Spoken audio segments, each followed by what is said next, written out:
al faro. Y la ventana. 1. Sí, mañana, por supuesto, si hace bueno, dijo Mrs. Ramsay. Pero tendréis que levantaros con la alondra, agregó.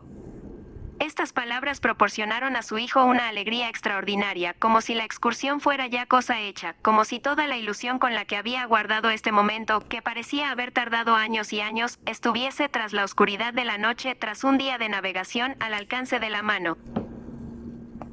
Pero, puesto que, ya a los 6 años, era miembro de ese gran grupo que no consigue mantener en orden los sentimientos, sino que consiente que las esperanzas futuras, con sus penas y alegrías, empañen lo que sí que está al alcance de la mano, y puesto que, para quienes son así, desde la más temprana infancia, cualquier movimiento de la rueda de las emociones tiene el poder de hacer cristalizar y detener el momento sobre el que recae ya la pena, ya la exaltación, James Ramsay, que, sentado en el suelo, recortaba estampas del catálogo ilustrado del economato de la Armada y el Ejército, mientras su madre hablaba, adomó el cromo del refrigerador con una bienaventuranza celestial.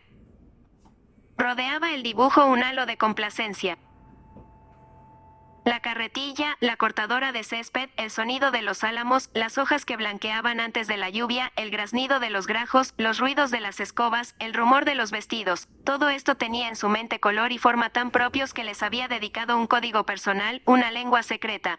Aunque él, por su parte, era la viva imagen del rigor, de la más inflexible seriedad, frente despejada, apasionados ojos azules, inmaculadamente inocentes y puros, ceño severo ante la fragilidad humana. Todo esto hacía pensar a su madre, mientras observaba cómo las tijeras seguían con cuidado el contorno del refrigerador, en los estrados, en visiones de togas rojas y armiños, o en la responsabilidad de algún asunto a la vez delicado y de gran importancia, algo relacionado con alguna grave crisis de los asuntos públicos.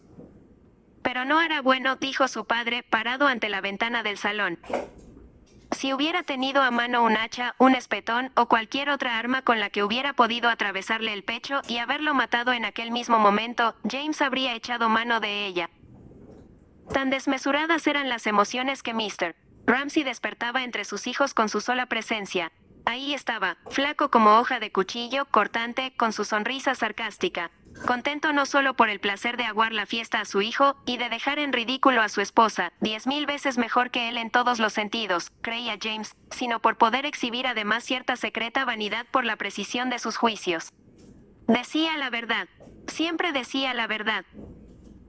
No sabía mentir, nunca desfiguraba la naturaleza de un hecho cierto, jamás modificaría una palabra, por desagradable que fuera, para acomodarla a la conveniencia o el gusto de nadie, y menos aún la modificaría para complacer a sus propios hijos, de su carne y sangre, quienes debían saber desde la infancia que la vida es difícil, que con la realidad no se puede jugar, que para el viaje hacia esa tierra de fábula en la que se extinguen nuestras más ardientes esperanzas, donde naufragan nuestras frágiles barquillas en medio de las tinieblas, aquí Mr. Ramsay se erguía, los ojillos azules se convertían en rendijas dirigidas hacia el horizonte. Lo que hace falta es, sobre todo, valor, sinceridad, fuerza para conllevar los padecimientos.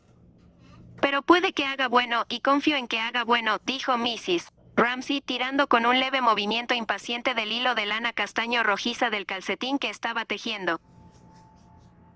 Si acabara esta tarde, y si, después de todo, fueran al faro, podría regalarle los calcetines al torrero para el niño, que tenía síntomas de coxalgia. También les llevaría un buen montón de revistas atrasadas, tabaco y, como no, cualquier otra cosa de la que pudiera echar mano y que no fuera verdaderamente indispensable. Cosas de esas que lo único que hacen es estorbar en casa. Debían de estar, los pobres, aburridos hasta la desesperación, todo el día allí, de brazos cruzados, sin nada que hacer, excepto cuidar el faro, atender la mecha, pasar el rastrillo por un jardín no más grande que un pañuelo. Necesitaban entretenerse. Porque, se preguntaba, ¿a quién puede gustarle estar encerrado durante todo un mes, o acaso más, cuando había tormentas, en un peñón del tamaño de un campo de tenis, no recibir cartas ni periódicos, no ver a nadie? Si estuvieras casado, no ver a tu esposa, ni saber dónde están tus hijos, si están enfermos o si se han caído y se han roto piernas o brazos. Ver siempre las mismas lúgubres olas rompiendo una semana tras otra. Y después la llegada de una horrible tempestad, y las ventanas llenas de espuma, y las aves que se estrellan contra el farol, y el movimiento incesante, sin poder asomar la nariz por temor a que te arrastre la mar. ¿A quién puede gustarle eso?, se preguntaba, dirigiéndose de forma especial a sus hijas. A continuación, cambiando de actitud, añadía que era preciso llevarles todo lo que pudiera hacerles la vida algo más grata. Sopla de poniente, dijo Tansley, el ateo, abriendo los dedos de forma que el viento pasara entre ellos. Compartía con Mr. Ramsay el paseo vespertino por el jardín, de un lado para otro y vuelta a empezar. Lo que quería decir es que el viento soplaba en la peor dirección posible para desembarcar en el faro. Sí, hasta Mrs. Ramsay estaba de acuerdo, vaya si le gustaba decir cosas desagradables. Era detestable que les refregara eso y que hiciera que James se sintiera aún más desdichado. Sin embargo, no les consentía que se rieran de él. El ateo, lo llamaban el ateazo. Rose se burlaba de él, Prue se burlaba de él, Andrew, Jasper, Roger se burlaban de él. Hasta el viejo y desdentado Badger había intentado morderlo, porque era el joven número 110, eso había dicho Nancy, que los había perseguido hasta las Hébridas, donde lo que de verdad les gustaba era estar solos. Bobadas, dijo Mrs. Ramsay, muy seria. Aparte de una muy general tendencia a exagerar que habían heredado de ella, y aparte de la insinuación, era verdad, de que invitaba a demasiada gente a quedarse con ellos, y que tenía que hospedar a algunos en el pueblo, no podía soportar que nadie fuera descortés con los invitados, especialmente con los jóvenes, porque solían ser pobres de solemnidad. ¡Qué gran talento!, decía su marido, eran sus admiradores e iban a pasar las vacaciones allí.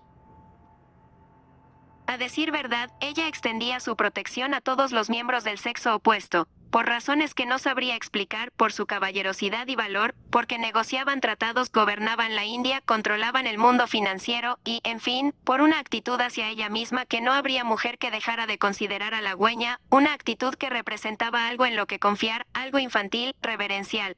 Algo que una anciana podría aceptar por parte de un joven sin merma de su dignidad, y ay de la muchacha, al cielo rogaba que no fuera ninguna de sus hijas, que, en lo más íntimo de su ser, no supiera apreciar esto en su verdadero valor, en todo lo que implicaba. Se volvió con severidad hacia Nancy. No los había perseguido, dijo, lo habían invitado. Tenía que haber alguna forma de escaparse de todo esto. Tendría que haber algo más sencillo, algo menos laborioso, suspiró. Cuando se miraba en el espejo y se veía el pelo gris, las mejillas hundidas, los 50 años, pensaba en que quizá podía haber hecho las cosas mejor, su marido, el dinero, los libros de él. Pero, por su parte, ni por un segundo se arrepentía de las decisiones que había tomado, tampoco eludía las dificultades ni se demoraba en el cumplimiento de su deber.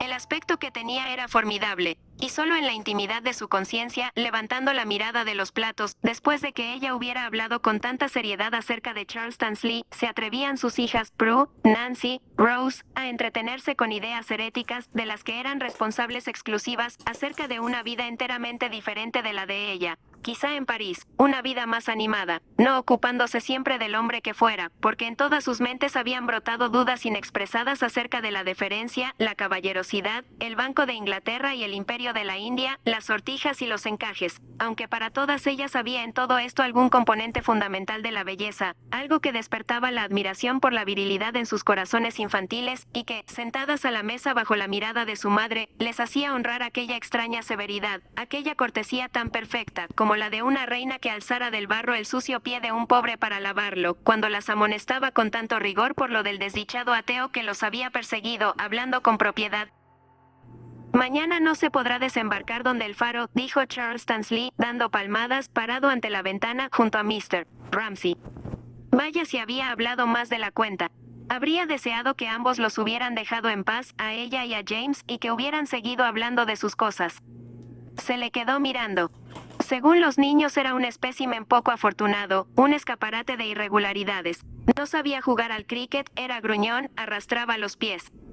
Un animal insolente, había dicho Andrew. Sabían muy bien qué era lo que de verdad le gustaba, pasear eternamente, de acá para allá, de allá para acá, con Mr. Ramsay, y hablar de quién había ganado esto, y quién había ganado aquello, quién era un talento de primera, para la composición poética en latín, quién era brillante pero, en el fondo, superficial, quién era, sin ninguna duda, el individuo con más talento de Bayol, quien había sepultado su genio por poco tiempo en Bristol o Bedford, pero de quien no se iba a dejar de hablar en cuanto vieran la luz sus prolegoma dedicados a alguna rama de las ciencias matemáticas o la filosofía, y de los que Mr. Tansley tenía ya las galeradas de las primeras páginas, por si Mr. Ramsay quería leerlas. De cosas como estas es de lo que hablaban. A veces ni ella podía contener la risa. Algo había dicho ella acerca de unas olas como montañas. Sí, estaba algo borrascoso, había respondido Charles Tansley. No se ha calado hasta los huesos, había dicho ella. Algo húmedo, no calado, había respondido Mr. Tansley, pellizcando la manga, tocando los calcetines. Pero no era eso lo que les preocupaba, decían los niños. No era la cara ni los modales. Era él, eran sus opiniones. Cuando hablaban de algo interesante, gente, música, historia, cualquier cosa, incluso cuando decían que hacía una buena tarde, y que querían salir a sentarse afuera, lo que les molestaba de Charles Tansley es que no se sentía satisfecho si no daba un rodeo para que fuera lo reflejara a él, y les hiciera sentirse conscientes de su superioridad, hasta conseguir irritarlos con su agria forma de exterminar tanto las flaquezas como la grandeza de la humanidad. Si iba a una exposición de pintura, lo primero que hacía era preguntar por la opinión que les merecía su corbata. Bien sabe Dios, decía Rose, que no era precisamente una corbata que pudiera gustar a cualquiera. Desaparecían de la mesa tan sigilosamente como ciervos, en cuanto terminaban de comer. Los 8 hijos e hijas de Mr.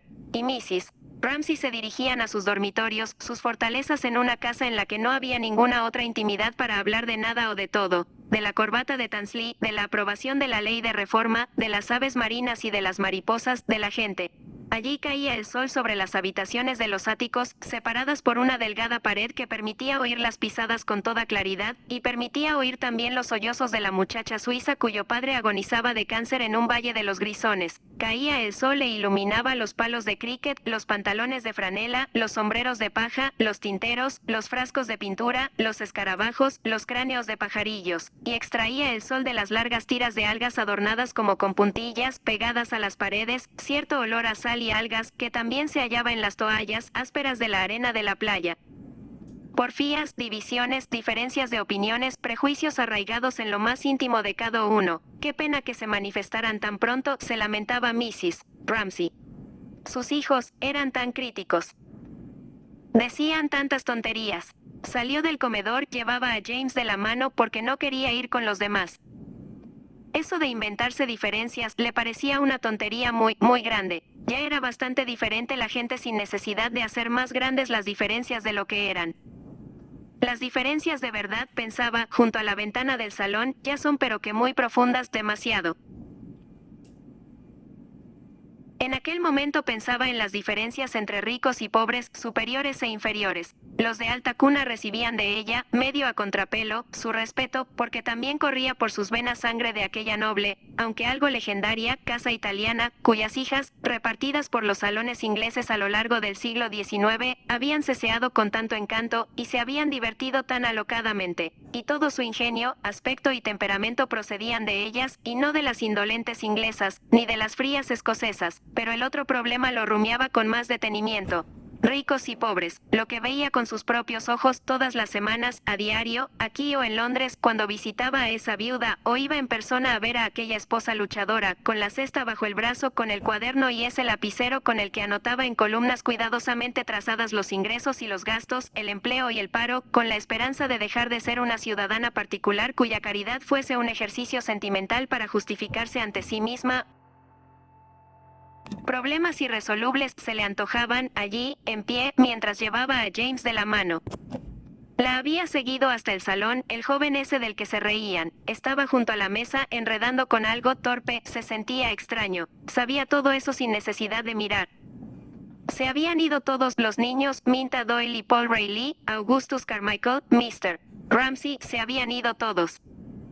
De forma que se volvió con un suspiro y dijo, no se aburrirá si le pido que me acompañe, ¿verdad, Mr. Tansley?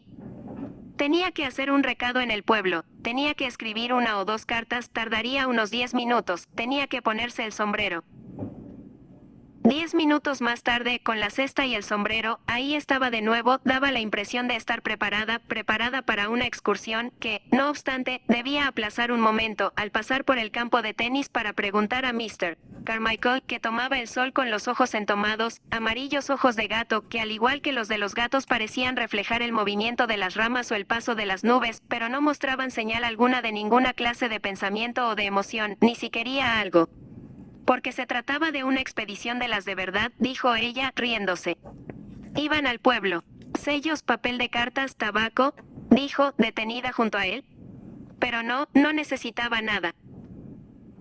Tenía las manos cruzadas sobre la espaciosa panza, parpadeó como si hubiera querido corresponder a su amabilidad. Era seductora, aunque algo nerviosa, pero fuera incapaz, hundido como estaba en una somnolencia verde-gris en la que incluía a todos, sin necesidad de palabras, en un vasto y benévolo letargo de buenas intenciones, y en el que cabía toda la casa, todo el mundo, porque había dejado caer en el vaso, a la hora del almuerzo, unas gotas de algo que, según los niños, explicaba la presencia de las brillantes hebras de color amarillo canario de la barba y el bigote, los cuales eran, si no se contaban esas hebras, blancos como la leche.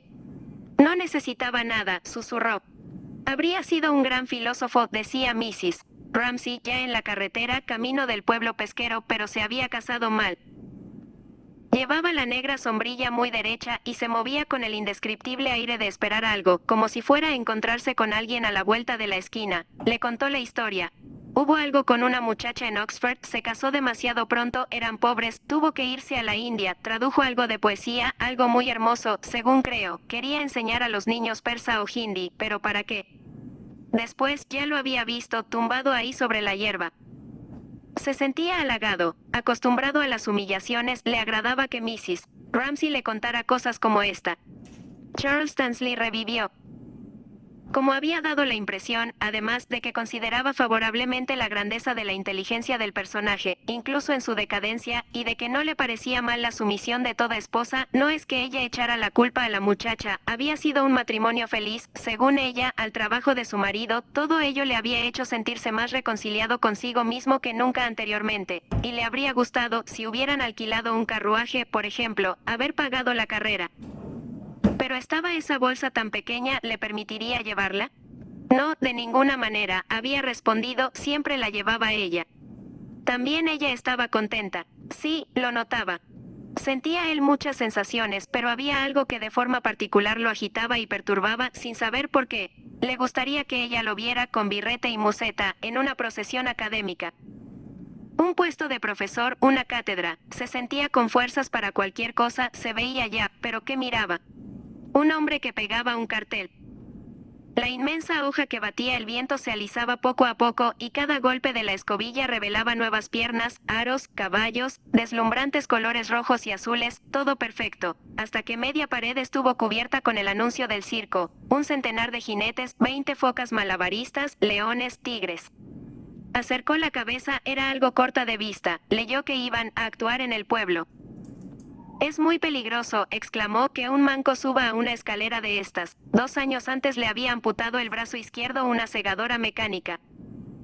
Vayamos todos, dijo, avanzando, como si tanto jinete y tanto caballo la hubieran llenado de gozo infantil, y le hubieran hecho olvidar su piedad. Vayamos, dijo él, repitiendo las palabras con un raro tartamudeo que le hizo mirar sorprendida. Vayamos al circo. No lo decía bien, no sabía expresarlo de forma adecuada. ¿Pero por qué no? Se preguntaba qué le ocurría. En este momento a ella le caía muy bien. En su infancia, preguntó, ¿no lo habían llevado al circo? Nunca, respondió él, como si le hubieran hecho la pregunta a la que precisamente quería responder, como si durante todos estos días hubiera estado deseando decir que en su infancia no había ido nunca al circo. Su familia era muy grande, 9, contando hermanos y hermanas, su padre era un trabajador. Mi padre es farmacéutico, Mrs. Ramsay. Tuvo que pagarse todo desde los 13 años. En invierno, más de una vez había tenido que salir sin abrigo. En la universidad nunca pudo corresponder a las invitaciones, fueron estas sus adustas y secas palabras. Todo lo suyo tenía que durar el doble que lo de los demás. Fumaba el tabaco más barato, picadura, la que fumaban los viejos del puerto. Trabajaba mucho, 7 horas al día. Se dedicaba ahora a estudiar la influencia de algo sobre alguien. Echaron a andar de nuevo. Mrs. Ramsay no seguía muy bien lo que decía, solo algunas palabras de vez en cuando. Tesis, puesto de profesor, profesor agregado, catedrático. Ella no conocía la fea jerga académica que tenía tan cadenciosas resonancias, pero se dijo que ahora sí que se daba cuenta de por qué lo de ir al circo lo había abatido tanto, pobrecito, y por qué había salido al momento con lo de su padre, su madre, hermanos y hermanas. Ya se encargaría ella de que no se rieran más de él, tenía que decírselo a Prue.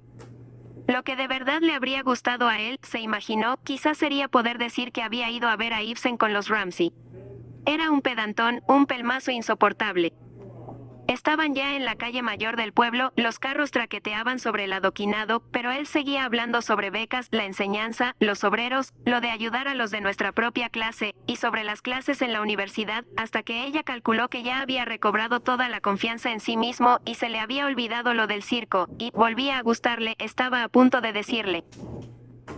Pero las casas se alejaban en direcciones opuestas, salieron al muelle, y se extendió la bahía ante su mirada. Mrs. Ramsay, ante el enorme cuadro de agua azul, no pudo evitar exclamar: ¡ah, qué hermoso! El blanco faro, lejano, austero, se hallaba en medio. A la derecha, hasta donde alcanzaba la mirada, desvaídas e incesantes, con delicados pliegues, se veían las dunas de verde arena, con sus flores silvestres sobrevolándolas que parecían correr perpetuamente hacia algún deshabitado país lunar.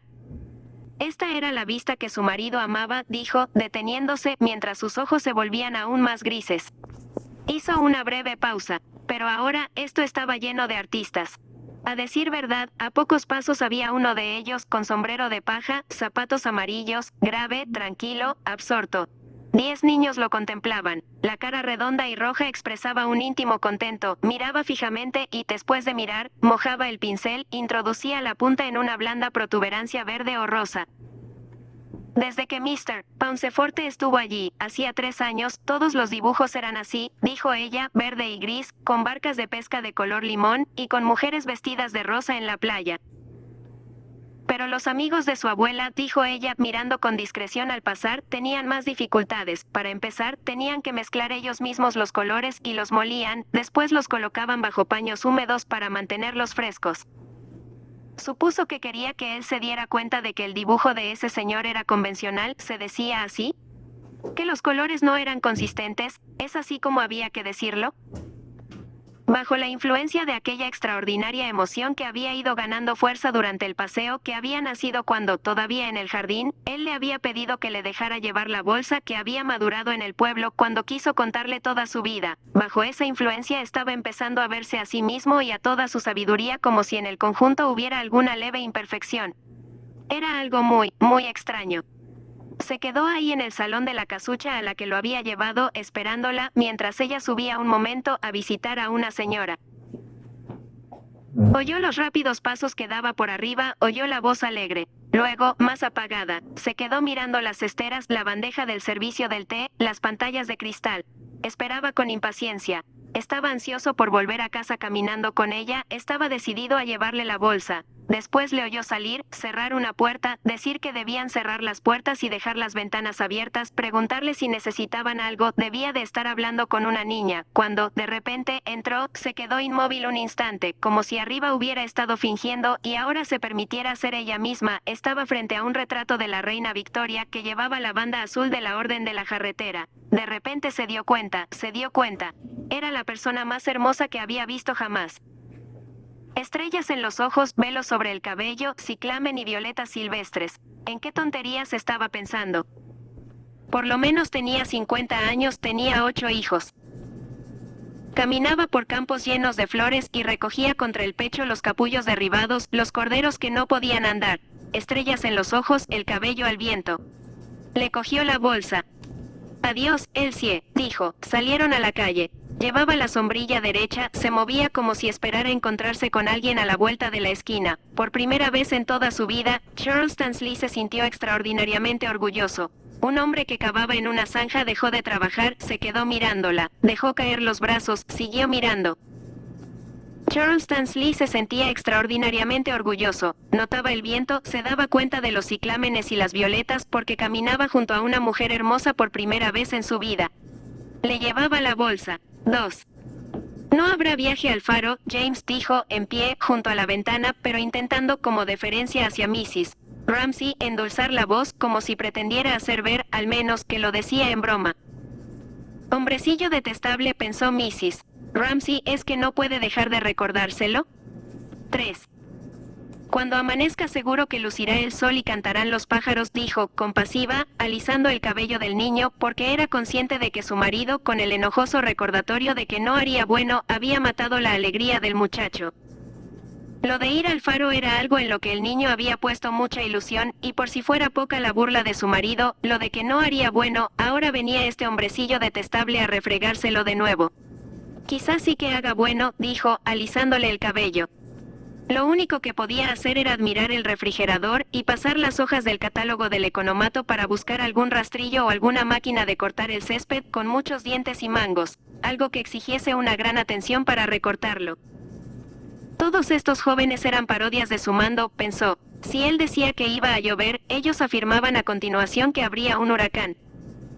Pero no, al pasar la hoja, algo interrumpió la búsqueda de la ilustración del rastrillo o de la máquina de cortar el césped. Aquel huraño rumor, interrumpido de forma irregular por los resoplidos de las pipas al llevarlas a la boca, y al quitarlas de la boca, que no había dejado de asegurarle que los hombres pasaban el tiempo charlando alegremente, aunque la verdad es que no se distinguían las palabras. Estaba sentada junto a la ventana, este rumor, que se había prolongado durante una media hora, y que había ocupado su lugar plácidamente entre el surtido de ruidos a los que no podía sustraerse, tales como el chocar de las pelotas en los palos de cricket, o los ladridos ocasionales, árbitro, de los niños, había cesado, de forma que el monótono romper de las olas en la playa, que en general sonaba como una marcha militar que meciera sus pensamientos, y que parecía repetir de forma consoladora una y otra vez, cuando estaba sentada con los niños, aquella vieja canción de cuna, murmurada en esta ocasión por la naturaleza. Soy quien te guarda, soy quien te cuida, pero otras veces repentina e inesperadamente, en especial cuando su mente se elevaba por encima de la tarea que tuviera entre manos, no tenía un sentido tan grave. Aquel huraño rumor, interrumpido de forma irregular por los resoplidos de las pipas al llevarlas a la boca, y al quitarlas de la boca, que no había dejado de asegurarle que los hombres pasaban el tiempo charlando alegremente, aunque la verdad es que no se distinguían las palabras. Estaba sentada junto a la ventana, este rumor, que se había prolongado durante una media hora, y que había ocupado su lugar plácidamente entre el surtido de ruidos a los que no podía sustraerse, tales como el chocar de las pelotas en los palos de cricket, o los ladridos ocasionales, árbitro, de los niños, había cesado, de forma que el monótono romper de las olas en la playa, que en general sonaba como una marcha militar que meciera sus pensamientos, y que parecía repetir de forma consoladora una y otra vez, cuando estaba sentada con los niños, aquella vieja canción de cuna, murmurada en esta ocasión por la naturaleza. Soy quien te guarda, soy quien te cuida, pero otras veces repentina e inesperadamente, en especial cuando su mente se elevaba por encima de la tarea que tuviera entre manos, no tenía un sentido tan grande. La conversación había cesado, eso lo explicaba todo. Pasando, en un segundo, de la tensión que la había agarrotado, al otro extremo, como para indemnizarla por el gasto superfluo de emoción, se sintió tranquila, divertida, e incluso un algo maliciosa, pues pensó que habían plantado al pobre Charles Tansley. Poco le importaba. Si su marido necesitaba sacrificios, los necesitaba, le ofrecía con regocijo a Charles Tansley por haber fastidiado a su niño. Poco después, con la cabeza erguida, se quedaba atendiendo, como si esperara algún ruido familiar, algún sonido mecánico irregular. Después, al oír algo rítmico, algo entre habla y canción, algo que procedía del jardín, mientras su marido seguía paseando de un lado a otro de la terraza, algo intermedio entre el croar y la canción, se persuadió de que todo estaba en orden, y al bajar la mirada al libro que reposaba en sus rodillas halló algo que, si ponía mucho cuidado en ello, podría recortar James, una ilustración de una navaja con 6 hojas. De repente se oyó un grito, como de un sonámbulo, como de entresueño. Stormed at with shot and shell. Lo oyó como si lo hubieran gritado junto a su oído, y se volvió como si temiera que alguien estuviera oyéndolo. Solo estaba Lily Briscoe, no pasaba nada. Pero ver a la muchacha al otro lado del jardín, pintando, le hizo pensar en algo. Recordó que tenía que mantener la cabeza en la misma posición para el retrato de Lily. El retrato de Lily. Mrs. Ramsay se sonrió. Con esos ojillos rasgados con tantas arrugas, no se casaría nunca. No había que tomarse muy en serio lo de su pintura, pero era una muchachita independiente, y por ese motivo le gustaba a Mrs. Ramsay, así que, al recordar la promesa, inclinó la cabeza.